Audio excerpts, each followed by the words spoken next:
Account suspensions during Thanksgiving dinner, that's the nightmare that unfortunately many brands have seen during Black Friday. I'm your host, Matt Lady. I do e-commerce marketing at Client Boost. Today I'm speaking with Menachem, founder of JXT Group, an agency managing Google ads for 7 and 8-figure brands.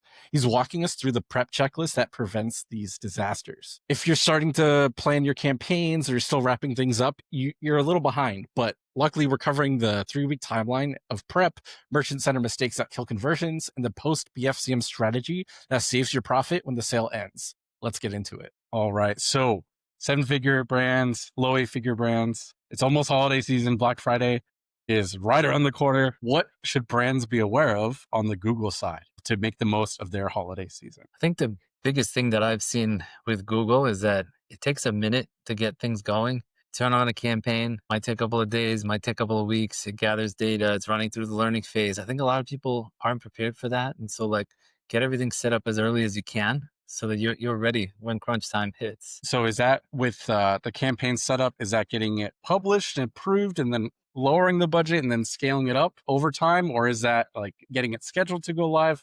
Tell me a little Yeah, bit more about that. it's a little bit of everything. Definitely, you want to have, let's say you're having promotions, Black Friday deals. You want to have everything really set up and approved in the system, even if it's inactive, just so that you don't run it into any like approval issues. But even outside of that, feed the campaigns, give it a bit of a budget early, let it start to build traffic, build momentum. Especially considering that a lot of times Black Friday people, the traffic is expensive during that weekend. So you want to prime people beforehand, introduce them to your product, get them into the purchase funnel. So when the sale hits, you're good to go. Makes sense. So I know with Meta, generally advice is to keep your evergreen campaigns on, the things that are already working, keep those on. Is that same thing with Google? Any nuance, any difference there to Yeah, kind of it's consider? pretty similar. We like to use our existing campaigns, layer on all the updated ad copy, ad creative, promotions, build on top of what's already there. Definitely don't like swap it all out because if you do, you're kind of forcing the system to learn a bit new. But yeah, it's like really build on top of what you have in place and just let it convert better and do better. Sweet. So what are the like general Black Friday holiday sale best practices in terms of the types of campaigns, the bidding strategy? Let's start there. What should we be doing? What should we not be doing? When we're talking about that, Yeah, 1 to 10 to 20 million range. so I think the biggest thing for me is just try to keep it as simple as possible. And that starts with your promotion. Like I don't love a lot of these like buy more, save more, spend this much, save that much.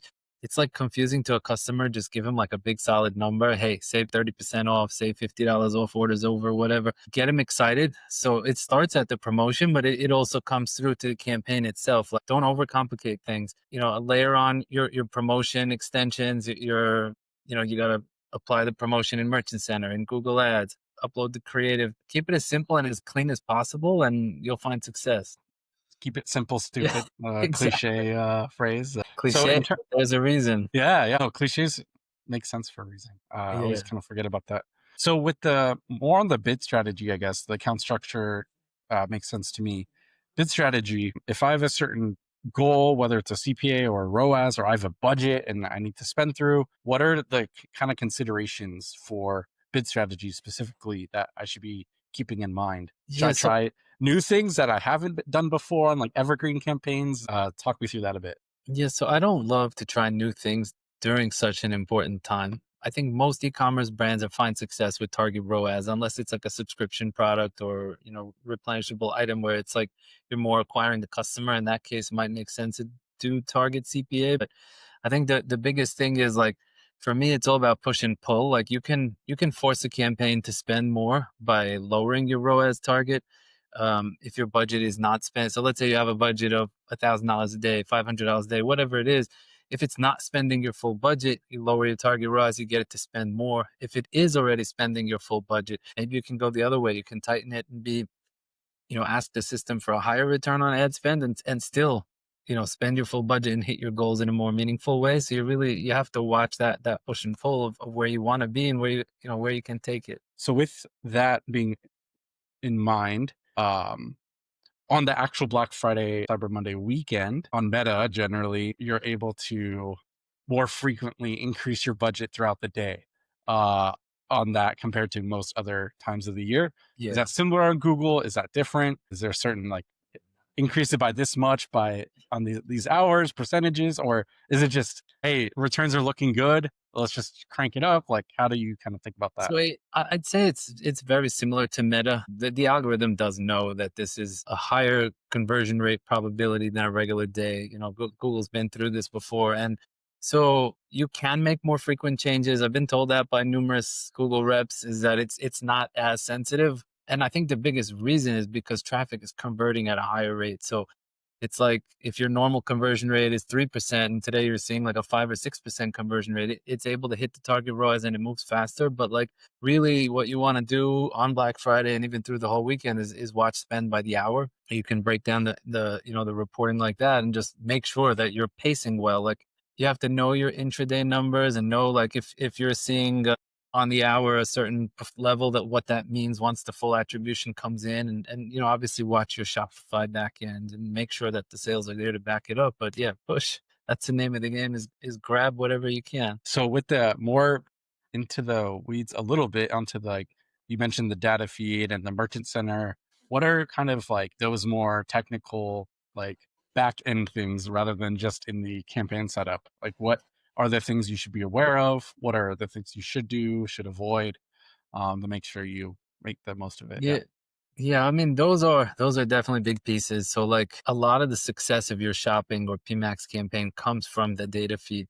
And it's often overlooked just because it's not in Google Ads, it's in Merchant Center. But at the end of the day, because there are no keywords for shopping and to some degree with PMAX, the system is looking at your product information to decide when and where it shows your ad. And so you want to make sure that you're following the specs of the Merchant Center data feed to a T. You're giving as much information as possible, descriptive titles, proper categorization, imagery, all that kind of stuff. 'Cause then you'll show up in more auctions. So like before you even built the campaign, that's what decides when and where you show up. So yeah, that's for sure. And you want to really do that as early as possible. We typically recommend advertisers or agencies do some kind of audit on a monthly or quarterly basis, depending on how large their catalog is, to make sure that you've got that all buttoned up. Is there any specific special holiday prep or that Black Friday prep for that is different than the rest of the year? Or is it just the same best practice? Like just make sure it's all filled Yeah, out I mean, correctly? Yeah.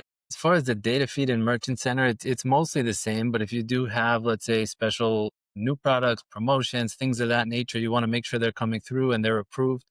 Promotions, if you have them coming in through a data feed, or if you need to enter them manually, you want to make sure they're approved. Then in Merchant Center, the promotion extensions are very finicky. It has to be exact. So like someone's going to go and test to make sure the coupon code works or whatever. So like you want to make sure all of that is squared away before the holiday season hits. Sweet. With that in mind, you mentioned adding new products, or maybe you wouldn't want to add the free gifts with purchase ones, perhaps, but is it similar with bundles or is it just individual SKUs for the data feed on that side of Pretty things? much any shoppable item you want to make sure is coming through properly and approved. So, like when it comes to promotions, though, if it's something that's already discounted on the website, no coupon code necessary, and no action needed, then you don't even need to submit it to Merchant Center. It'll pick up on it automatically in your data feed updates when you change the pricing. But products, you want to make sure everything comes through, it's working, all that kind of stuff. It's table stakes, but it's important. And a lot of times I see people like running around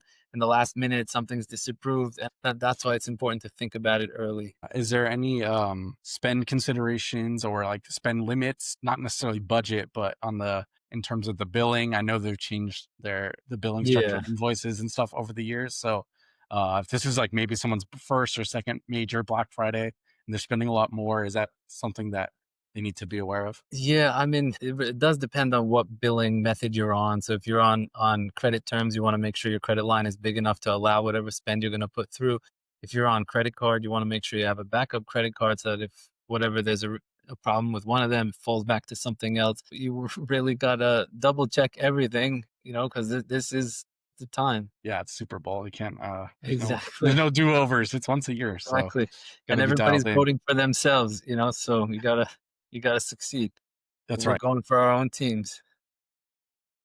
With the okay, so same line of thinking, what's like the most random error or like mistake or a delay that you've seen that has affected your clients in the past, or a story you've heard that's like, wow, I didn't even know that existed into, and it's like, of course it's during the Super Bowl, like why, okay, like just like what's like the most random edge case that you can think of? Yeah. I've seen everything from like a promotion that was like approved, but then like suddenly came back as disapproved. And, everything we're doing is predicated on the success of that promotion. So I've seen that. I've seen like account suspensions come through like while you're having the turkey at Thanksgiving dinner. You're like, but yeah, it's really just doing the prep work beforehand, so you're not caught by surprise later on, and just being ready to go. And it's like we just spoke about the data feed, the promotion, the account structure, the billing information, the whole 9 yards. You got to run it through its paces. Same with the is same thing with the terms and conditions and like Yeah. the address and like all these little details that you don't really think Yeah, I of. think And the good piece of that is like if you have an established account, that stuff is pretty much good to go. But I've seen like in recent years now they require account verification where somebody's account suddenly needs to get verified now, and then like they're scrambling to get it through. And yeah, so just go through everything. for the account verification, is that like the actual physical mail piece, or is it just like online? No, so it's all online, but you have to upload like business documentation. And so like when you create a Google Ads account, you could be advertising for a while without it. And then they'll say, okay, you need to provide it now. You have 30 days. And unfortunately, a lot of people don't take it seriously until the last minute, and then they're scrambling. Or sometimes they do, but it keeps getting disapproved because maybe like the billing address is different, or something like that. And so yeah, there's always something. Always something, yeah. So for you and your clients and kind of the accounts you're in or overseeing, how are you looking at last year's or the last few years data and like performance and informing what you're doing or not doing from a strategy or tactic level? Kind of Yeah. what's the change from 2024, this is now 2025. Yeah, so I mean, I think the first thing to recognize is that we live in a very different world. Like this holiday season is going to be different. I think some industries are going to do really well. Some are going to have a hard time struggling to even grow a little bit. And others are going to do really, really well. So a lot of it comes down to prep, but a lot of it also comes down to the product, the offer. There's a lot of economic uncertainty, but for us, as long as we pull together good data. I'll look at last year Q4. How much did we spend? What was the performance by channel, by campaign? But then also cross reference that with what we're seeing right now. Like the last 2-3 months, how has performance been compared to the prior year? Like what can we expect? Let's temper that with the reality we live in now, and build projections based off of that. So kind of putting the two together, and hopefully it'll be a good one. Absolutely. Remain optimistic. We'll see what happens. Yeah, no, there's a lot going on.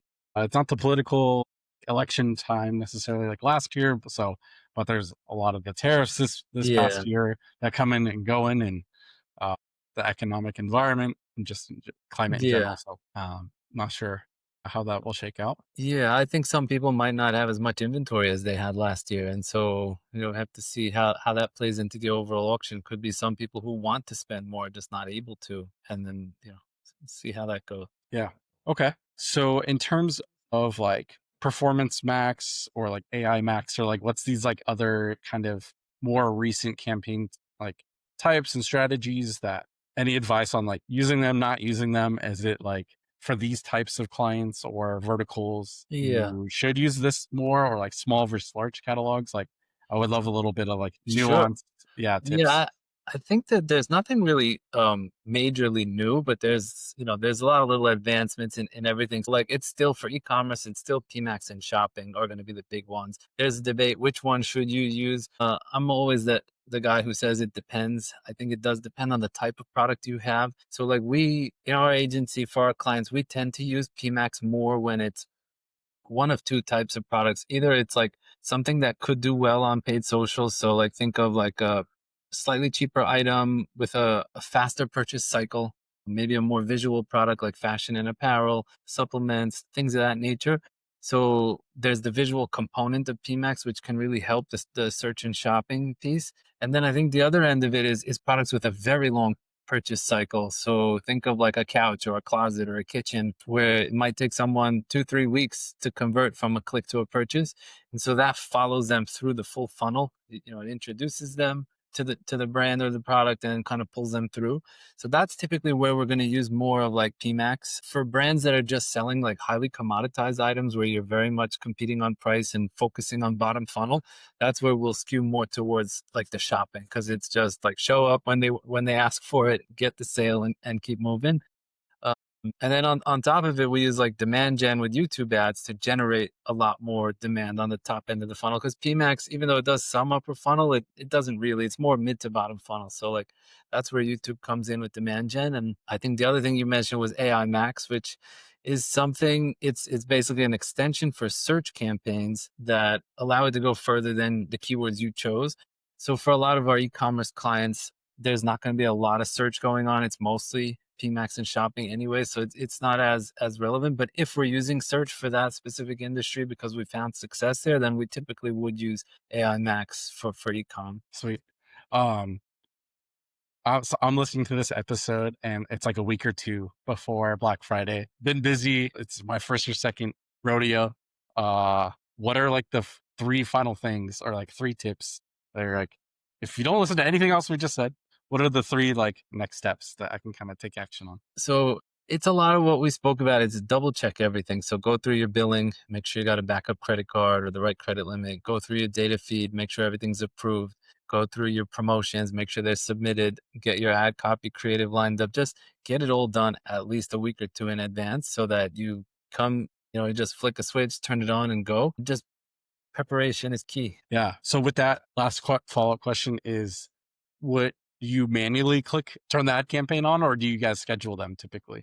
Do you have a preference? So a lot of times we'll put stuff into existing campaigns. So it does depend on the structure of it. Sometimes we'll have like an asset group built out in a PMAX or an ad group built out, and we'll use a rule to turn it on automatically at a certain time. Other times we'll just have things ready to go in Google Ads Editor. It does depend on the client and the configuration. Some are more complex than others. I always prefer to turn it on with a rule, but then double check it manually. But just, yeah, there's different ways for sure. Sweet. And then something that I believe is a little bit overlooked. It's this big moment, this big up in scaling and spend and orders and revenue and Shopify.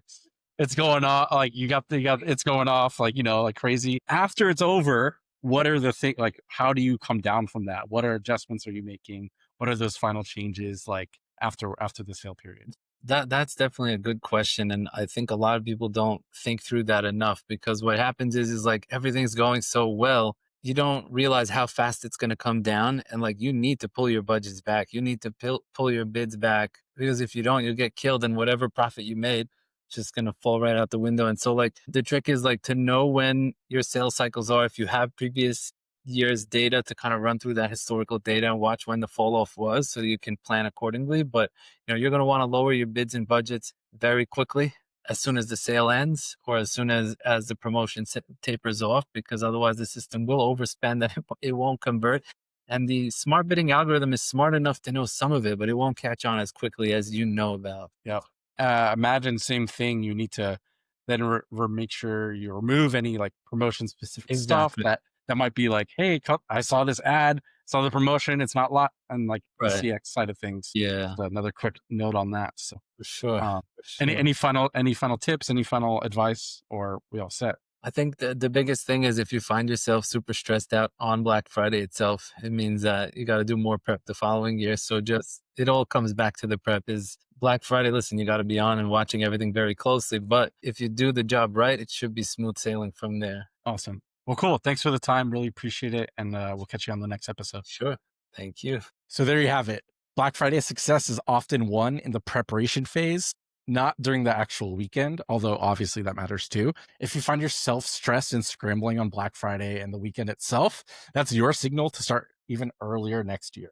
Take what you learned from this year, what worked, what didn't, take some notes, and remember it for next year. Shout out to Menachem for breaking down these Google ad strategies for Black Friday. Please, please, please leave me your feedback, what topics you want to see more of, and if you're interested in being a guest on the show to dive deep and narrow on a subtopic in e-commerce, especially for 7 and 8 figure brands. Thanks for tuning in, and I'll catch you on the next one.